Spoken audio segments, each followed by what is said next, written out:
চেন্নার local station এটা।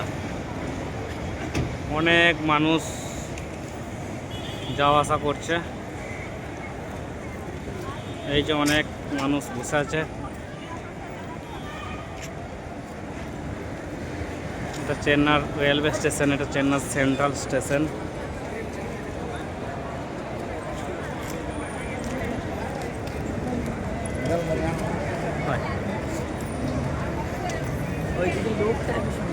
কোন দিকে?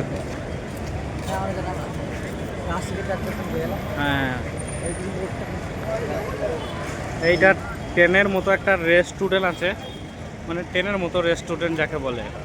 মানে মানুষ খেলের মধ্যে একদম উপভোগ করবে যে ট্রেনে আছি। আর এই যে সামনে হচ্ছে মেট্রো স্টেশন, মেট্রো স্টেশন সামনে খুব সৌন্দর্য।